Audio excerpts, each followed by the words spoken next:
Women aren't born warriors, we become them. And the road to becoming a warrior is bumpy as hell. Each week I'm interviewing women who through tragedy and triumph are leaping for greatness. Get ready to unleash your inner warrior. I'm Liz Swadek, and this is Conversations with Warrior Women. Yes, we may be locked inside our houses, but we are using our voices today. We are connecting and learning and loving on each other. I'm Liz Swadek, and welcome to Conversations with Warrior Women. I can't wait for you to meet today's guest. She's a good friend of mine, and she means a lot to me. I know she's going to mean a lot to you, but before we get into that, we got to thank our sponsor.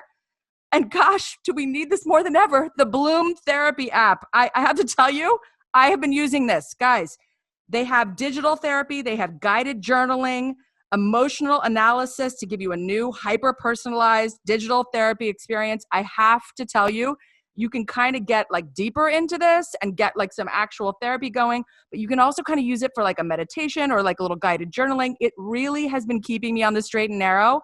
And I would suggest putting this into your little schedule, having some Bloom Therapy app time, maybe early in the morning before the kids start their online school stuff, or after school, you can do it too, maybe in the evening when you get them down to bed or put them in front of a movie. So I really, Bloom Therapy app, guys, giving it my warrior woman stamp. Okay, remember, you can always find out more about me and this show by going to thewarriormoms.co and clicking on the podcast link. Please leave us a positive review if you like the show also, guys, because it moves us up the rankings and helps us bring you more conversations with warrior women. Remember to hit that subscribe button on iTunes, Google Play, or Spotify to keep up to date with the new episodes. If you don't subscribe, you don't know when a new one's coming. So you hit that subscribe button, and guess what? It pops. I pop to the top. I pop to the top with my new episodes. All right. I have to tell you guys, yesterday I was a little teary reading all of your comments. I wrote this article for the Warrior Moms called Panic at the Disco. I posted it on Instagram. I said, you got to check on your fellow extroverts. Because us extroverts, we thrive on love and people. And guess what? We are having a tough time. We're having a tough time right now. So I talked about in my article that it's, despite a great time of fear and panic, I am committed to finding joy. I'm going to spread some joy, not germs. I'm in my house, not spreading my germs, I'm spreading my joy. So to that end, I want to tell you two things that are bringing me joy right now. You guys know I love podcasts, obviously, because here I am on a podcast. And that's what's funny about podcasts. Once you listen to one, you want to listen to 10 more you like. So let me give you two more. Okay, really three more. The first one that I love is called Second Life. I learned about this actually from my sister-in-law, Marie, which she's right now double dog dying, that I just mentioned her name, Marie in Iowa. This is because of you. She does these great interviews where it spotlights successful women who've made major career changes. I also love Happier with Gretchen Rubin. She gives you this practical and manageable advice on how to be happier. And that's something right now, dude, we need that right now. And then I love my Talks with Tina. Talks with Tina. Tina Battaglia, a good friend of mine. She covers every subject, but it's her heart and her sweet, cute Southern voice. I can't take her. She's so cute. I want to listen to her all day. So 3 podcasts to subscribe to: Happier, Second Life, and Talks with Tina. All right, time to get on with the show. Today we have the most amazing guest, Tiffany Smiley. So I met Tiffany and I loved her. It was like love affair. I looked into her eyes. I was like, can you be my girl? And she was like, I can. Her journey as a wife of a wounded veteran, a mother, a nurse, an entrepreneur, a caregiver, an advocate, a news contributor, teaches us that there is always hope. There is always a reason to persevere, and there's always joy to be found. Her mission is to bring positive and genuine change to people's lives by sharing her journey and encouraging people to uncover true and lasting joy. And you know what? She loves Jesus too. I'm just going to throw that in there right there. Welcome, Tiffany. Thank you. I am so happy to be here. I need connection. I'm an extrovert, so I am loving this. And I'm so happy that the podcast was scheduled and that we're making it happen, because this fills my cup up. I'm so happy to be here. Yes, we cannot let anything go, people. We got to keep our dreams alive and keep our good joy going, because this is a tough time. So Tiffany, let's talk about you. You're such a go-getter. I mean, your energy is so like, boom, up. Yes, get it. I just love that about you. Tell me, have you always been like this? Did you just come out of the womb and like just with your arms up, like pumping your arms and fists in the air? Like, what have you always been like this? Tiffany, tell me. From what I hear my mom say is yes, that I've always sort of been that way. I walked by 8 months. No. Yes, my mom said it was the most bizarre thing because I didn't look like I should be walking around.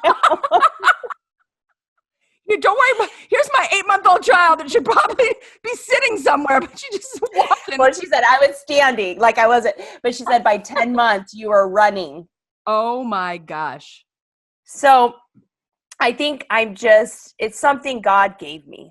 And I haven't always understood why he gave it to me, but I've been a go-getter. I climbed fences and rode horses and wanted to play all the sports and do all the things, even as a young girl. And in kindergarten, so granted, I come from a farm town. So you're talking like small farm town. And I went to a farm town elementary school. And in my kindergarten book, when they ask, what do you want to be when you grow up? I wrote 3 things. Number 1, I said I wanted to be a nurse, which I became. Then I said, I want to be an author, and I'm going to be on the cover of Time magazine.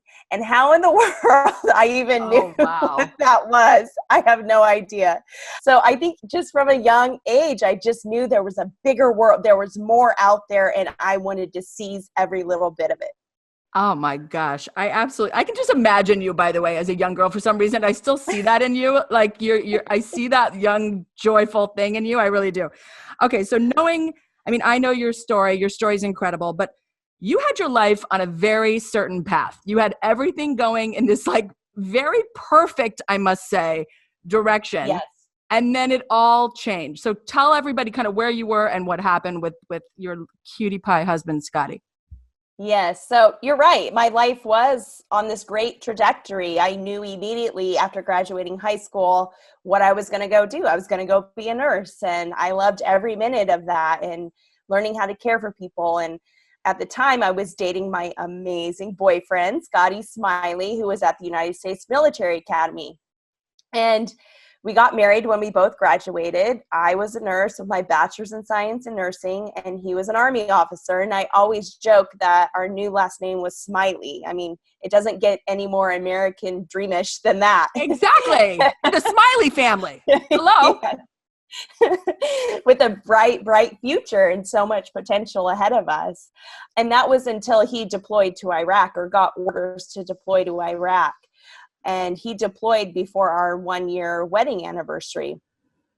And I just dug, right into work. I worked overtime. I did, working as a nurse is a hard job, but I told everyone, I'm like, if you want a day off, ask me, I'll come work. I worked weekends. I worked any opportunity that I could get. I just worked while he was deployed, because I wanted to, it helped keep your mind off of it as well.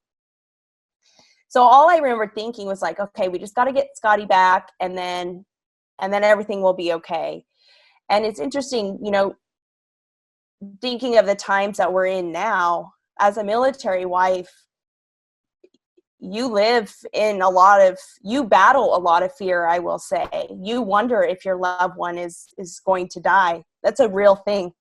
I mean, it was a very, very real thing, a very scary thing. And, those moments were so hard, and I had no idea what was to come. And on April 6th of 2005, I was awoken out of bed at 3 a.m., which wasn't uncommon because Scotty would call at different times. But this time I answered the phone. It wasn't Scotty's voice. Oh, and it seemed different. Yeah. Yeah. It seemed different, and I kind of, you're coming out of your sleepy fog, and you're trying to make sense, and I'm sort of excited because there's still a part of me that thinks it's Scotty, but it wasn't. And he said, I'm so sorry, Tiffany, I'm so sorry. That's all I kept hearing. I'm like, what? And he said, Scotty's come face to face with a suicide car bomb, and there's shrapnel in both of his eyes. He's bleeding out. We had to revive him. He's lost so much blood. We we don't even know if he's going to live. He said, I put him on a Black Hawk helicopter. He's headed to another support hospital for immediate surgery. And I can't even tell you if he's going to survive. It was horrific. Actually, you know what? I'm going to make a joke right now, but this is not even funny. But the worst part of it all is that you're a damn nurse. So you actually know what the hell he's talking about. The dum-dums like me would have some nice dumb uncluedness to what is going on in that moment. But you, unfortunately, Nurse Tiffany, know every word they're saying and know exactly what that really means. Yes. And it was a curse almost, because I'm like, this is the worst. I was working as an emergency room nurse, and I was never able to go back into emergency medicine after this experience. So it was just so, he started crying. He started sobbing on the phone to me. And you're talking, this man is like the strongest. Yes. No, so before all this, let me just say, Scotty was like, triathlete, wasn't he? Like he was like a maniac anyway, right? Like, so he's a maniac strongman, triathlete. Nothing's getting him down, disciplined within an inch of his life. Absolutely. So for him to start crying on the phone is absolutely terrifying, because he is your hero strongman. Yeah. Terrifying. But it wasn't Scotty. I didn't talk to Scotty. I didn't see Scotty, talk to Scotty, nothing for 10 days. But I say, like, this is when my American dream blew up into a million pieces. Everything changed. Everything shattered. The world as I knew it was completely different. And I resigned from my nursing job. And I met Scotty in Washington, D.C. 10 days later, and dedicated my future, our hope, everything to making something good of this. Yes. And every day I would walk in and speak truth and hope and life. And you know what's interesting? Like in that moment, right? I'm not saying it was easy. It was hard.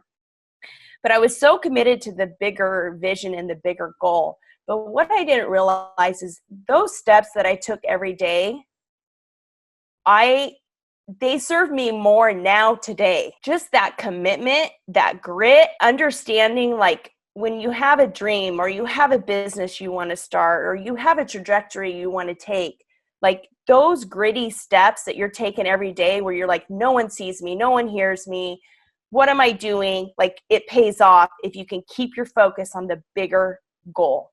Right. If you can keep your focus ahead on the bigger keep going vision. During something that tough, meaning like if you can keep going during that, then you can keep going during almost anything. 100%. A pandemic, just saying. Yes, 100%. Yes, and so when I speak on this, I get really excited because I'm like, just keep going. Never, ever quit. Never, ever back down. Like, if you have that vision, you have that goal, you keep your eyes there and you keep going. Yes, there's going to be hard times. Yes, there's going to be times like I always say, like, you might take 2 steps back, but guess what? The next day you might take 2 steps forward, or you might take a half a step. It's not about the everyday, it's about the bigger picture. And I learned that at a very young age on a really real level. And it has served me well.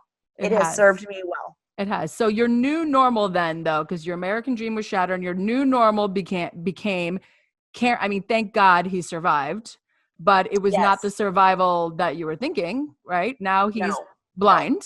Completely blind. Completely blind. And you are, guess who's caring and doing everything now, Tiffany? Yes. So tell us about, like, how did you even make that happen? Like, how did you even do that?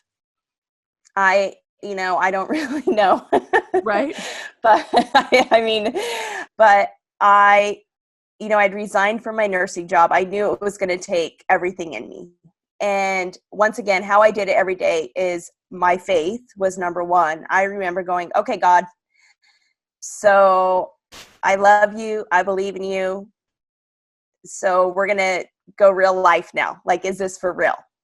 And I'm going to show up every day, and I'm going to keep the hope, and I'm going to keep the faith, and we're going to see if this is real.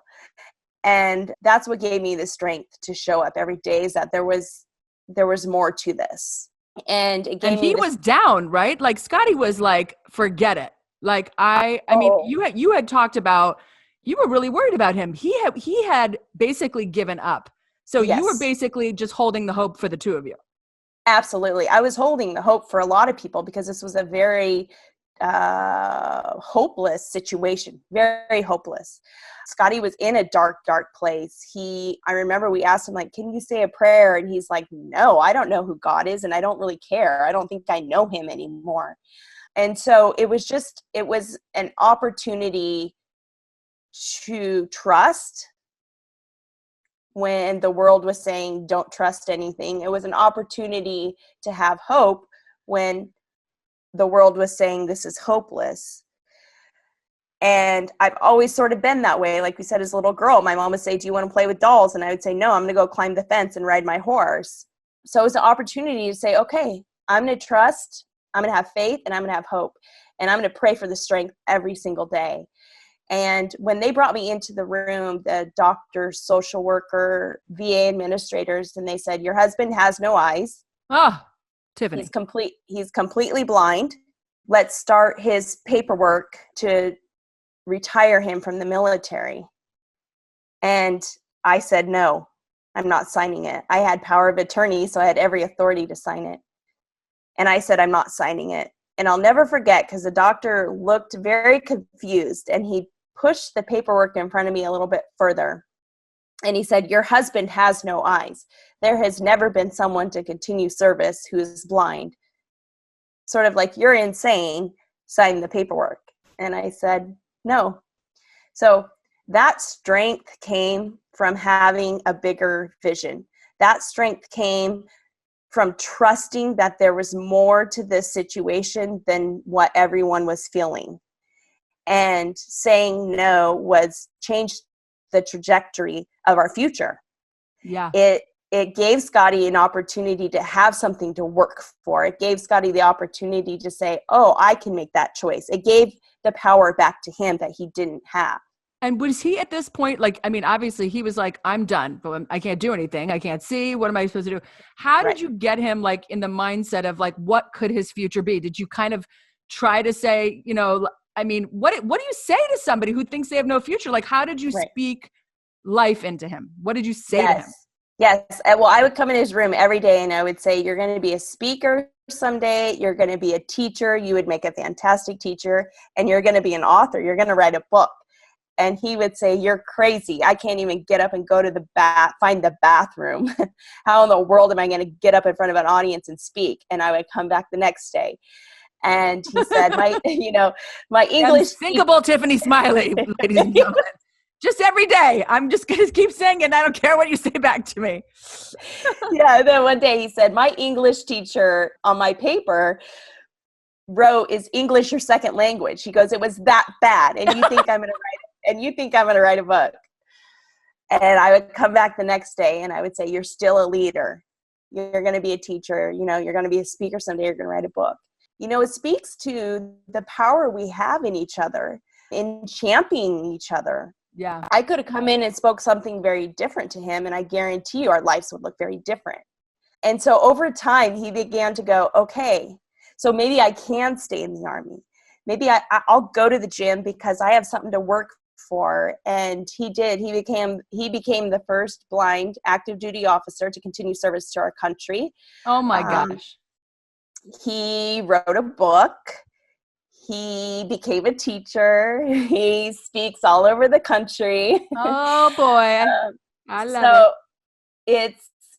It's a powerful message in that there's no magic pill that we took. There's no secret sauce.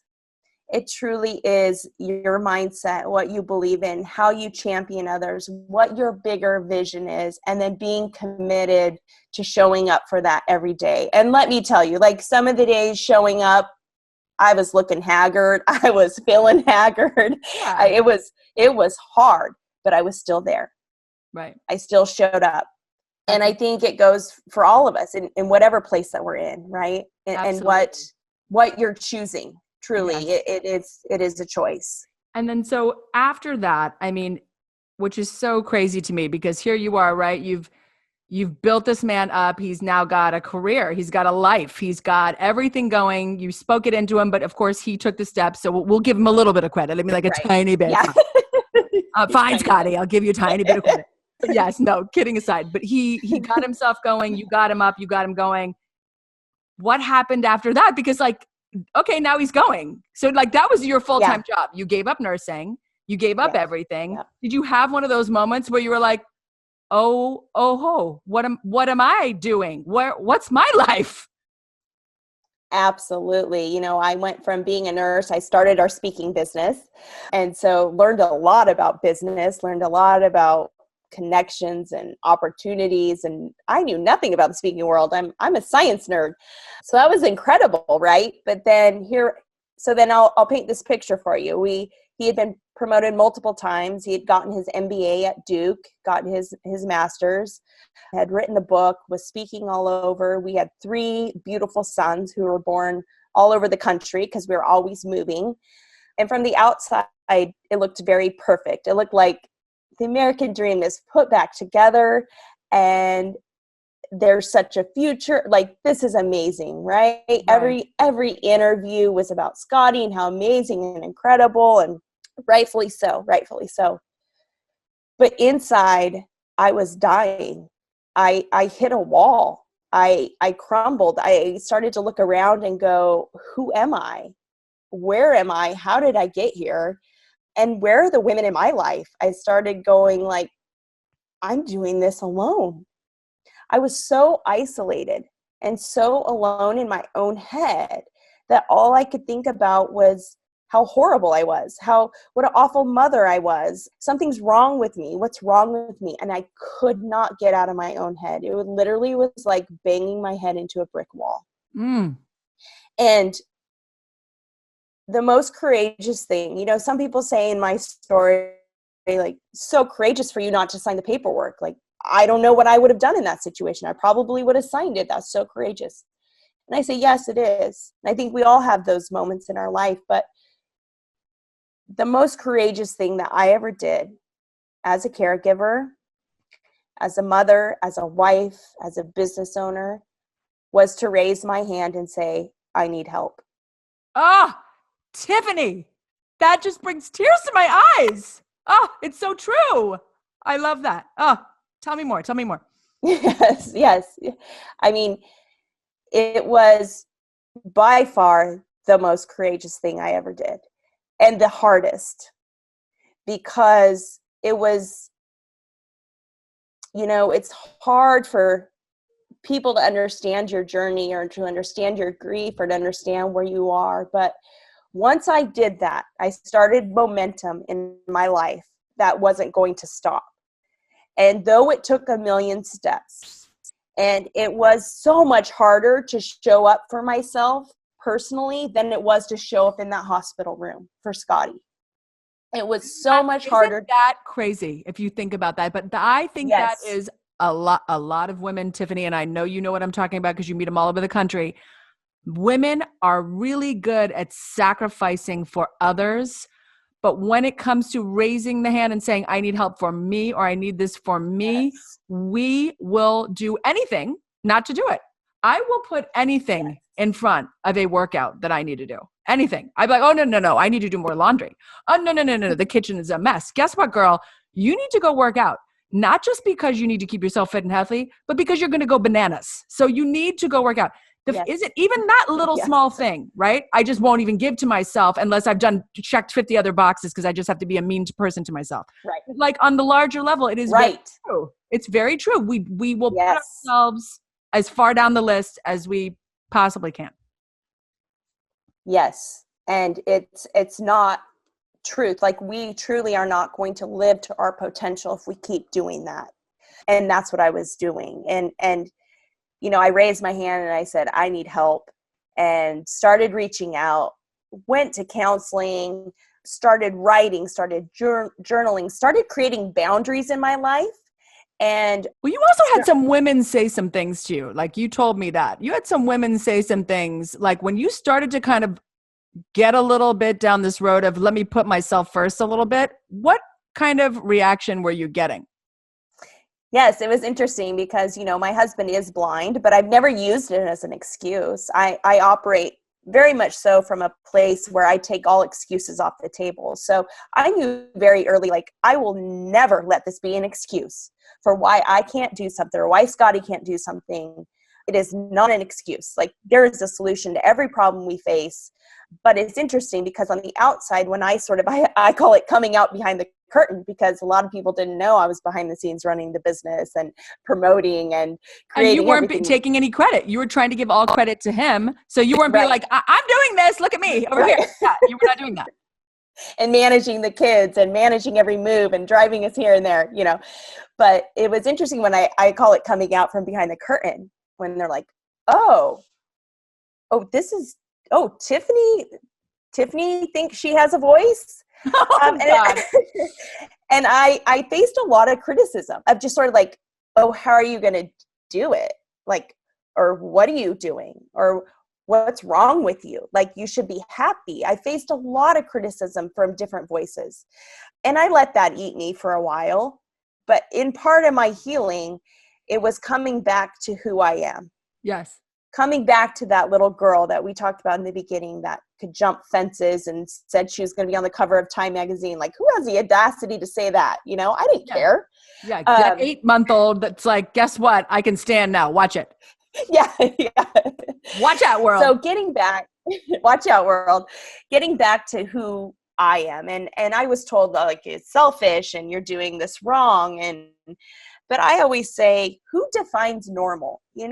God does not create us to live in boxes. He creates us to be a full, true expression of what he put in us.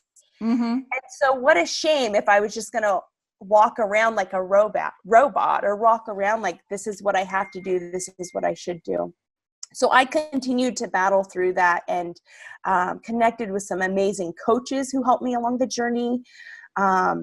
It's just incredible people. And what I started to realize is I don't have mentors. I don't have women connectors in my life.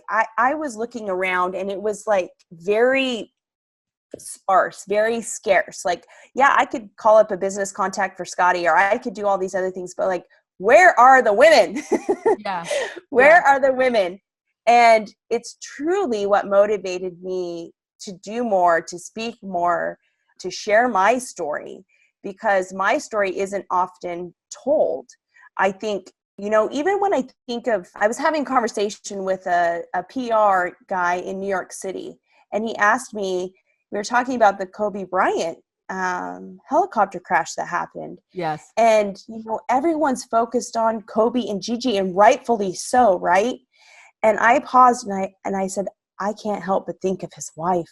Yeah. Oh, no, that was the first, I have to tell you, I think that was a collective feeling of all women that I knew.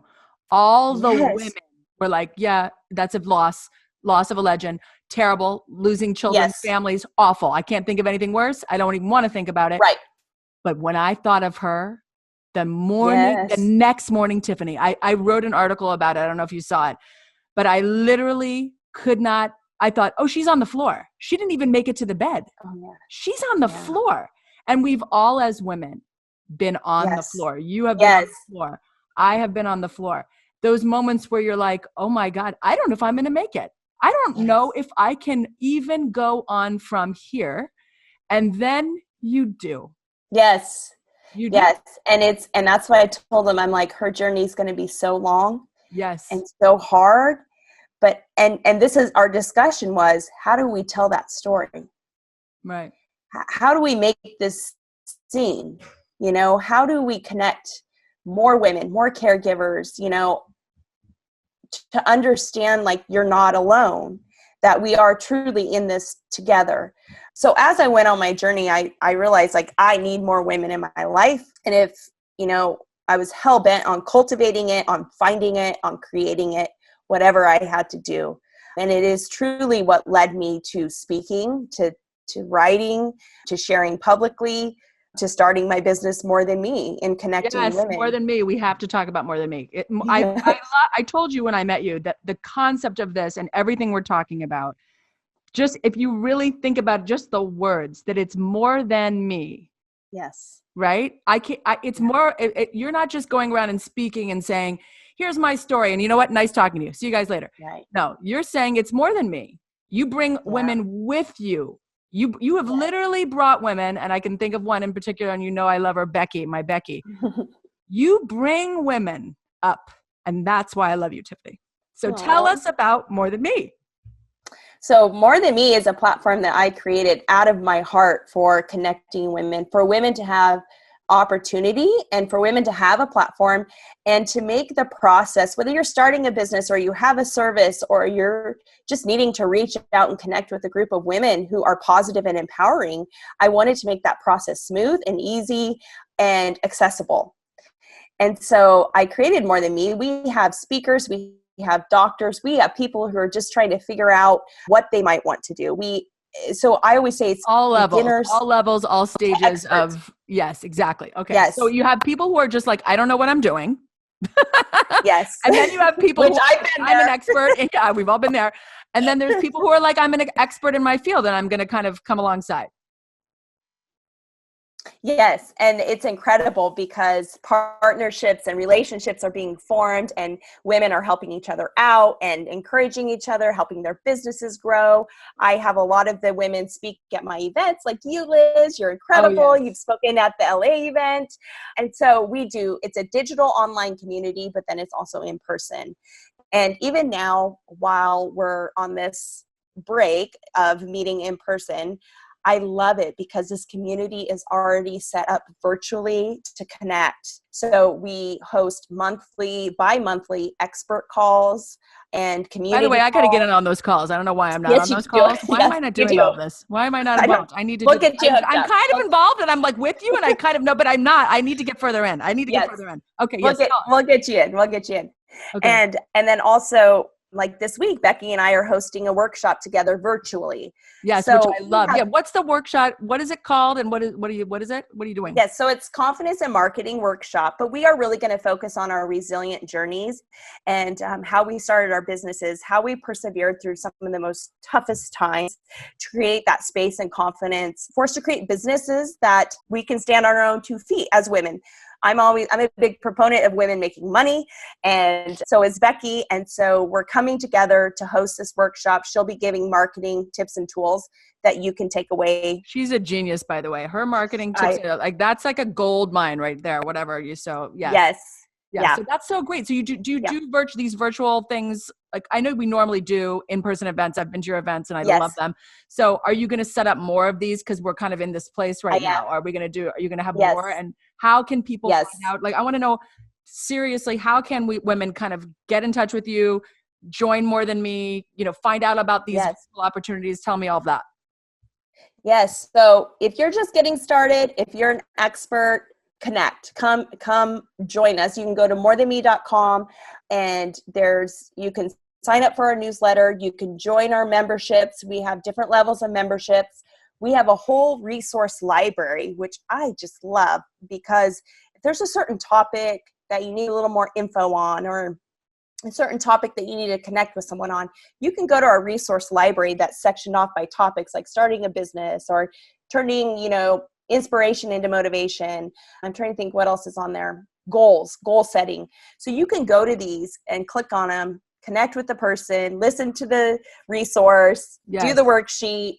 So I just love that. So there's various members levels depending on but each member level has access to the bi-monthly calls, Zoom calls. So if you're an expert and you want to join our community to be able to share your services, send me an email. It's tiffany@tiffanysmiley.com or hello@morethanme. You can check out our Facebook page, More Than Me. Our Instagram is More Than Me Movement. And then obviously the website has everything on there that you might need from an expert to a beginner. We have a podcast that we'll be relaunching here soon, but we have, I believe, about 12 episodes on there. So it's the More Than Me podcast. So lots of fun ways to connect with us. We'll be launching new in-person events once it is safe for everyone. And I want to do a virtual event with you. So let's talk about let's do it. We'll cook something else up together because I think that would be really fun. And I think, I think women right now, especially, not only are we motivators and we're the nurturers and we're, the carers of the home. And right now we're trying to keep sane ourselves so we can keep our kids sane. We can keep our husbands calm. We can keep the world from imploding in front of our eyes. It is really important for us to have these moments with other women where we connect and where we can feel like we are not alone, because this is a very lonely time. So I want to make sure that, I would love to do something like that with you and get that going sooner than later. Yes, let's do it. And that's what this community, More Than Me, is all about. That there is power in raising your hand and saying, I need help. There is. And really seeking it out and really connecting with women. In this community, it's a positive community. It's an uplifting community. I always say we don't have time to talk about anyone because we're so busy dreaming up ideas and thinking about how we can help each other out or promote each other or encourage each other. It's a real thing. And I know sometimes as women, that's hard to believe. Yes. Because I know if I've been in circles where it's been negative or I've been criticized, I know it's out there, but I can't stress enough that this community is truly different. I can vouch for that. Unique. I can vouch for that. I have unique. been with these events. I've been with you. You are nothing but this is a positive girl gang. I've never had more women come right up to me, perfect strangers, and say, I love what you said. I want to connect with you. What's your email? Let's talk. Let me text you. I mean, people were just like so amazing, like word one. It was just like insane. So I can vouch for this amazing community. All right. Yes. Guess what, Tiffany? It's time for the speed round. It's time for our speed round. It's my favorite part. Okay. I feel like I know what this is going to be, but give me a mantra or quote that you live by. Ooh, together we are more. Yes. Can I say a second one? Yes, do as many as you want. Together we move mountains. I like together we move mountains. I like it. Okay, together we are more, and together we move mountains. What about your idea of the perfect lunch? Ooh, the perfect lunch? It could be food or a place, or it could be anything. Ooh, I would love to have all my girls together. Like I always picture a big, long table, lots of champagne, lots of flowers. I love this. Good food, just everyone laughing, talking, dreaming, sharing, lots of hope and vision around that table. I think that might be my perfect lunch, Tiffany. Can we have this lunch together? I love this. Okay. Do it. All right. What makes you feel unstoppable? Oh, what makes me feel unstoppable is sort of what I said in here, because believe me, there's moments even now when I feel like I need to quit or this is too hard. And what makes me unstoppable is when I go back to taking those steps every day into Scotty's hospital room. Oh, yes. And it makes me feel unstoppable. Because you made it through that. You can do anything. That's right. Who do you most admire? I admire my husband, I will say. He's one of the most incredible people. And people always ask, like, okay, he seems so great, but really what's it like? And I always say he's the most positive, humble, inspiring people I've ever met. And yes, I'm biased, but I'm like, we need to check your blood and make sure you're human. I'm not really sure. But he's inspiring. And I will say, secondly, is Mother Teresa. I truly believe she understood her purpose here on earth. And she did it with great, great love. And I love her quote where she says, I can do things you can't do. You can do things I can't do. Together, we can do great things. I love that. I love that. What's exciting you the most right now? Ooh, opportunity. I get excited about perspective shifts and thinking differently. And so while I've had a lot of speaking engagements cancel, and I will say, it's been a couple of days of like, oh gosh, nothing's coming to me. But I love the idea of connecting with people and reaching out and thinking up new things and innovative ways to think or get around a problem. As long as there's opportunity on the horizon, I get excited. And something that I think is important to say is that we create our own opportunity. Yes. That the power is in our hands. Our circumstances we can't always handle, but creating opportunities for ourselves, we can. And so that gives me life and energy, and I really get geared up. I had a call this morning, or I texted a friend. She had posted a quote that I just thought was really awesome. She's like head of the international real estate. And I said, I loved that quote. And she asked how it was going. And I said, well, I've had speaking engagements canceled. I can't do any more than me in-person events. So yeah, it's okay, but stinks. And she said, well, I'm hosting these virtual webinars. Like, would you be willing to come on? And then I'm like, yes. And so I've just been working with her and talking with her. So I think it's opportunity and creating that for ourselves and really forcing yourself to reach out to people. But you know what I love about that is that you admitted that, that it was hard right now, but that you were kind of looking for opportunities. And then she just said, well, what about this opportunity? I mean, if you had just said, oh, everything's great, things are changing, but it's fine. Like, you didn't kind of just throw it away. You kind of gave her a little insight into how it was going. And so then she could come alongside you. And I think that is a really important thing as women to tell the truth. Tell the truth. Yes. Raise your hand. Yes. Raise your hand. Yes. Raise your hand. Okay, sure. Tiffany, I cannot thank you enough for coming on today. I love you. And I love that I want you to know I canceled every other podcast this week except yours. Oh. Because I said, I need a week to kind of get my head around everything that's going on with online school and like what my family's doing. But I could not cancel you for two reasons. A, we need you right now. We do. And two, because I just adore you. I adore you, and you motivate me. Oh, I need you. Liz. Oh, you're making me cry. I need you guys. We're just going to cry, women. We're just going to cry today. It's a cry. It's a cry podcast. And anyway. This made my day. This is why I'm saying, like, now is not the time to isolate. It truly isn't. Like, as women, we have to find real ways to continue to connect and to lift each other up and to empower each other, because if anyone's going to save this world, it's going to be women.